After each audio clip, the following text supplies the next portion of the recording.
What's up, guys? Welcome back to Newswave. So we've seen Microsoft move a bunch of their games over to competing platforms from Sony and Nintendo. And now, with the latest rumblings going around that Bethesda could be moving a big game over to not only the PlayStation, but also another, maybe more portable system, and we'll go over all of that here today. Also, we are going to be talking about Sony with their lawsuit that was going on with Tencent in light of Motiram, which went basically how you would expect.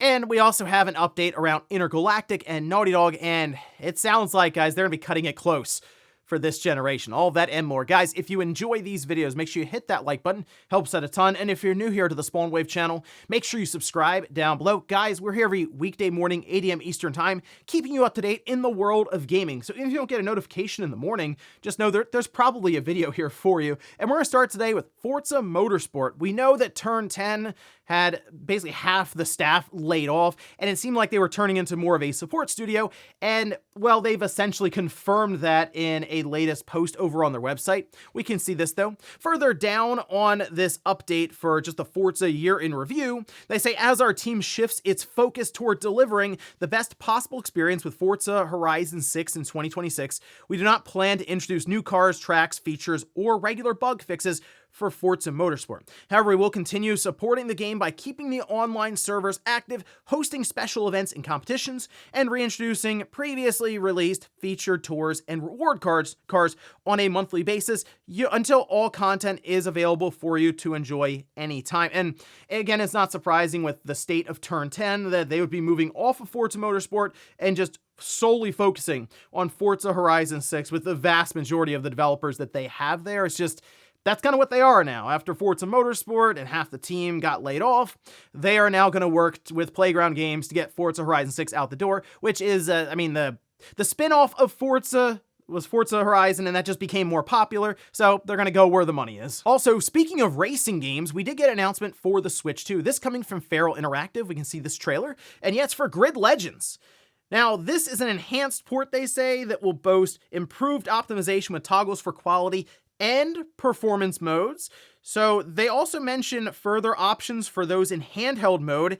And one thing that's pointed out is a battery saver mode. So I haven't seen that one before necessarily. Interesting that maybe that turns settings down even further so that you can get, I guess you're expecting what? An hour and a half to 2 hours, maybe a little more out of it. Then you go to battery saver, can you get 2.5 hours?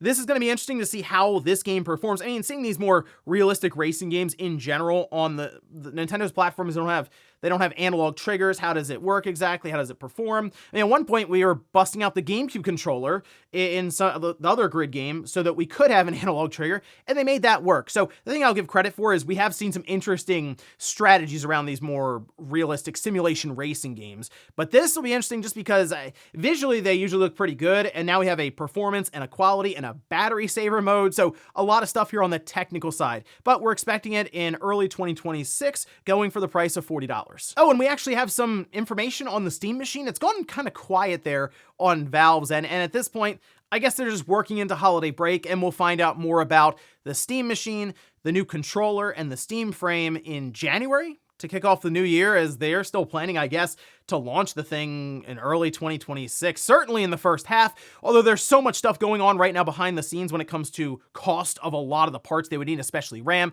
Who knows how that timetable looks right now. But we do have a data mine that's happened, and you can see the startup animation for the Steam machine. Okay, so we have like the square washing machine looking thing in the middle, spins around, and then the Steam logo, and it very much so reminds me of what we have with, say, the Steam Deck. So all that playing into kind of the family of devices there. This was posted by, sadly, it's Bradley, again, coming out of a data mining. So there you go. Not a lot of stuff to really talk about the Steam machine, but we at least know what it's going to do when you first started up with the animation. And guys, with some of the quick news out of the way, let's get into the bigger stuff. Let's start right away. What sounds like it's going to be one of the next really big ports from Microsoft over to the PlayStation 5 and the Switch 2. And that's Starfield, which this has been rumored off and on constantly that this was going to be moved over off of the Xbox. And that struck a nerve because it's like, whoa, that's a big game to move over from Microsoft's platform there. It was viewed as a system seller even. But now, though, going over to PlayStation 5 and the Switch 2 has seemed more and more likely as we've gone along and seen Halo even Forza go over to these other brands. I mean, Gears of War being on the PlayStation, that looked weird. So here we are now with Starfield, and looks almost expected at this point. Well, alongside of that will be a pretty substantial update that is working to fix the game according to community feedback, because there was certainly a lot of feedback for Starfield when the game came out. Now we can see this over on Windows Central. It's from Jez Cord, and I'll have this linked down below in the sources, as there is a lot to this write-up, but I did want to pull out 2 excerpts here to go over. It says, as rumored, it seems that Starfield will break free of its loading screen heavy space flight systems. Spaceflight will now feel more freeform and continuous if the rumors are accurate, and various other systems pertaining to space travel and exploration will be improved as well. Creation Engine has reportedly undergone some large technical improvements to facilitate some of these types of systems that will also carry forward to future games. Now, some were wondering if they would make the move over to Unreal Engine, as we've seen something like The Elder Scrolls Oblivion, that remaster did. No, they're sticking with the Creation Engine here, and that was one of the big things that people pointed out, and you would notice it. Like I mentioned it as well. It's like, hey, you run into a lot of loading screens doing some basic stuff, getting on and off your ship, right? Going through parts of the planet. It's just building, there's constant like load screens that you see all the time. So I do like that they are looking into that as being, yeah, let's eliminate one of the biggest sticking points for people when it comes to a continuous experience in this game. And they also Starfield will not only be getting its PlayStation 5 version in 2026, but also a Switch 2 version on top. The game has already undergone some optimizations for low-power devices like handhelds, so hopefully it'll be a good experience on the Switch 2 as well. This would be a very impressive Switch 2 port, and I know we've talked about impossible ports in the past, like going all the way back to the first Switch, right? When we saw things like Doom and Wolfenstein 2 or The Witcher 3. Something about Starfield, maybe it's just because the engine itself is not exactly friendly to lower power systems. It almost feels like you need an overpowered device just to play this normally. That might be part of it, right? But, I mean, think about in the meantime, since the game's come out, all of a sudden we got a 60 FPS mode on the Xbox Series, and it actually ran fairly well. So it wouldn't shock me now, looking at all of this, with the optimizations they've done, with these PC handhelds really breaking onto the scene, and the Switch 2 having 12 gigabytes of RAM that's available as opposed to the Series S that has 2 gigabytes less at 10. It does seem like it should work in favor of the Switch 2 getting at least a version of the game.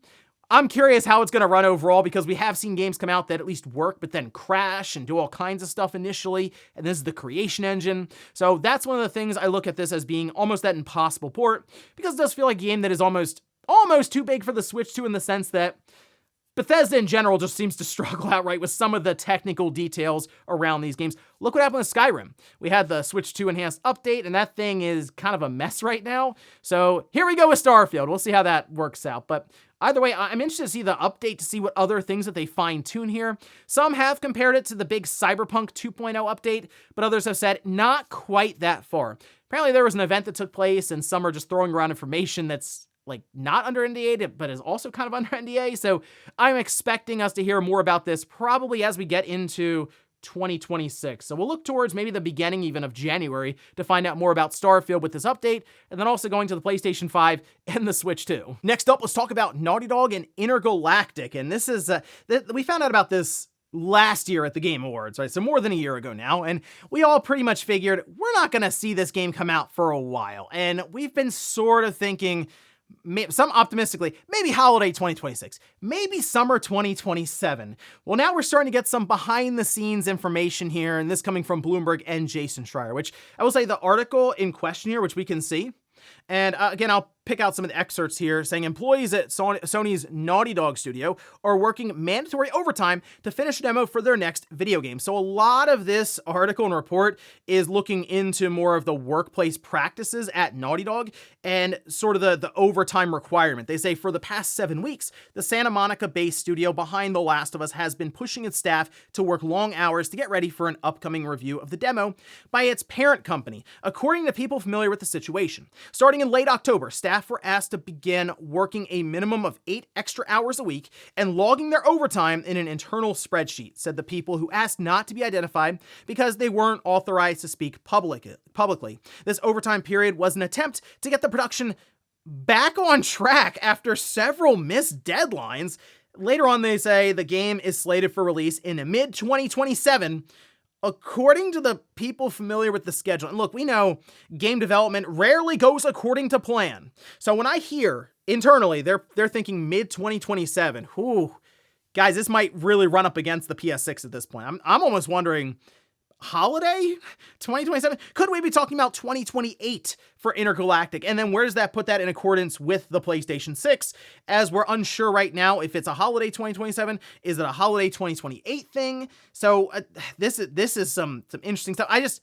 It's hard for me to believe. I look at Naughty Dog and I go, they haven't released a brand new original title at all. You know, they've done their remakes and stuff, and okay, but after The Last of Us Online got canceled, and apparently there's multiple projects in the works at Naughty Dog, so they could still turn in a couple of games before the end of the generation. But just going off what we have to work with right now, what we're seeing, I mean, they're having a hard time with Intergalactic meeting deadlines, getting this set up for a mid-2027 release.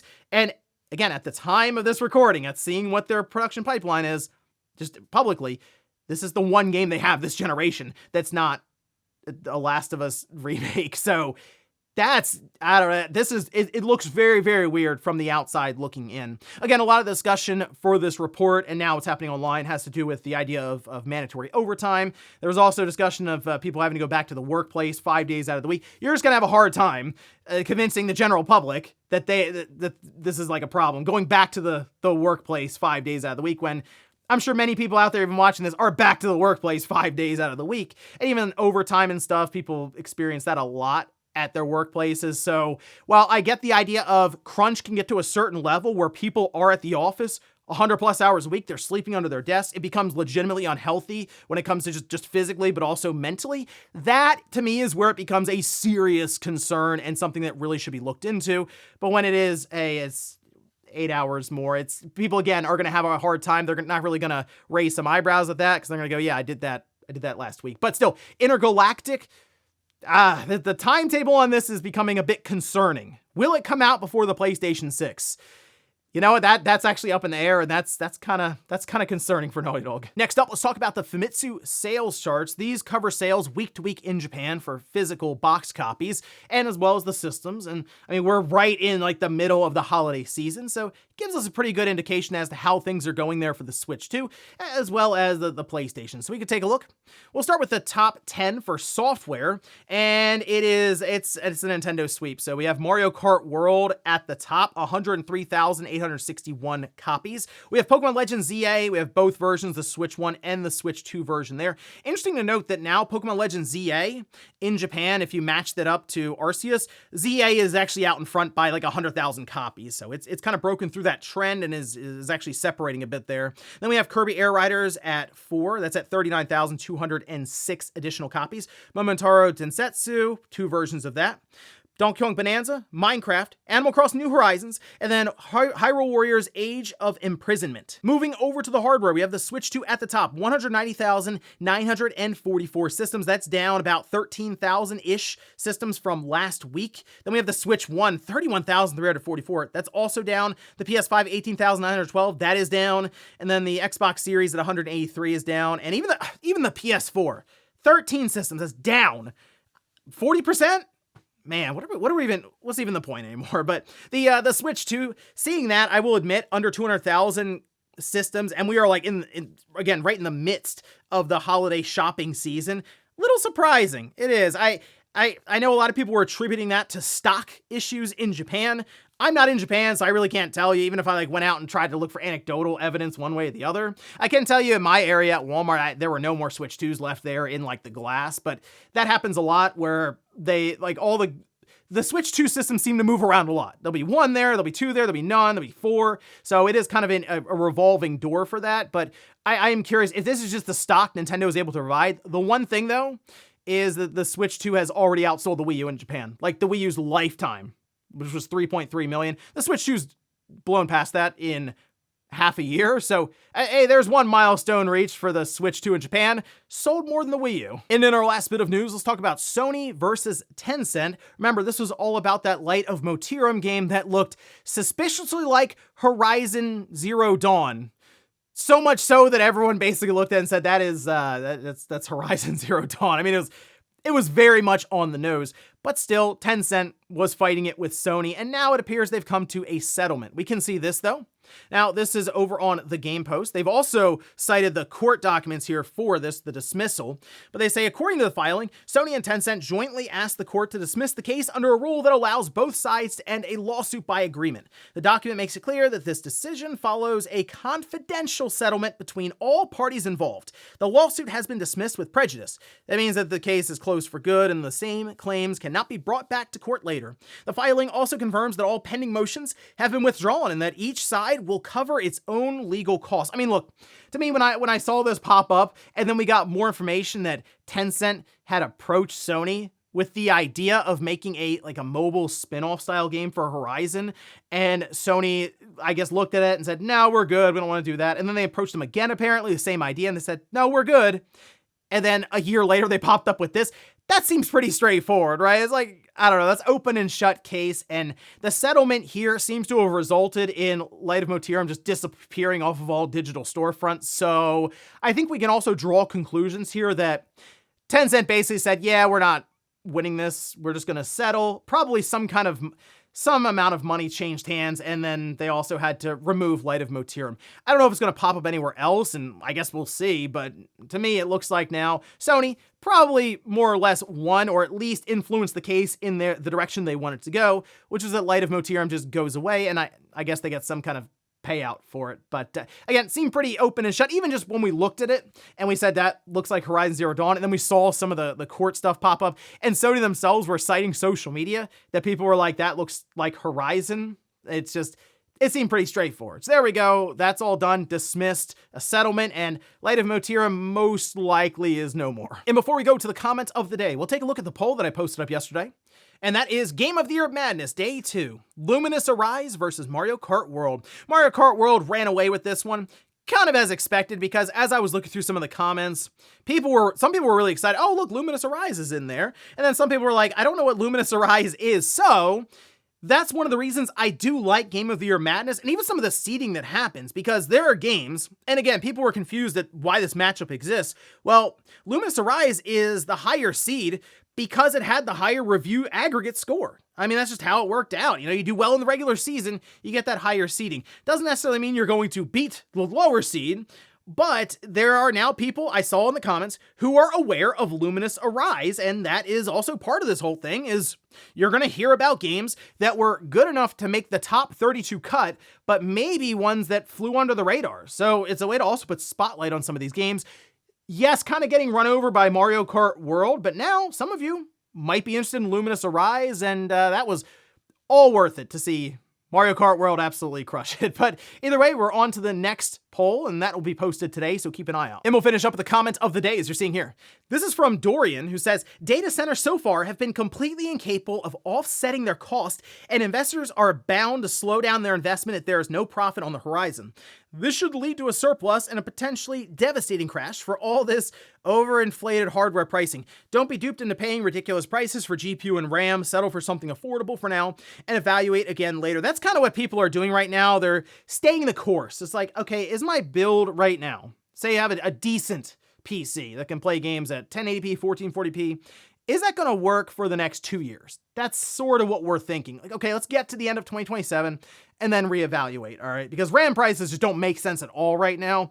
But, I mean, we've seen this happen with all kinds of different markets. Even think about when the PlayStation 5 with COVID and how the pandemic just absolutely destroyed supply chains, and PS5s were $1,500. Well, now you can find them very easily on sale in stores right now for a couple $100, right? Like with the Black Friday sales are going on there, $400 or $500 used. They're sometimes even cheaper than that. So that's the thing. It's kind of waiting it out. And as you mentioned, the data centers right now, with the amount of money it costs to run a lot of these LLMs or these large language models, it's hard to justify it when you see the revenue coming in doesn't seem to be, the books don't really make sense right now. And a lot of it is just, they will make sense in a year or two. So you kind of see what everyone's getting at. It's like, well, if it doesn't make sense then, what happens to a lot of the parts and the demand for these RAM or whatever else, SSDs? Well, when that dries up and it's literally just the consumers left, whew, it's gonna be interesting when Crucial goes, oh, hey guys, we're back. I'm sure that'll go over well with the customer base that you left a couple years before. And ladies and gentlemen, that's gonna do it here for Newswave. If you enjoyed this video, guys, hit that like button. If not, hit the dislike. Leave comments down below about everything we talked about here today. If you missed yesterday's Newswave, I'll leave it up here in a card. Or maybe you wanna see how you could build your own cheap 4K emulation system yourself at home. I did that in a video, and I'll leave that right below. Thanks guys for watching. Have a great weekend. I'll see you back here Monday morning, 8 a.m. Eastern Time for Newswave.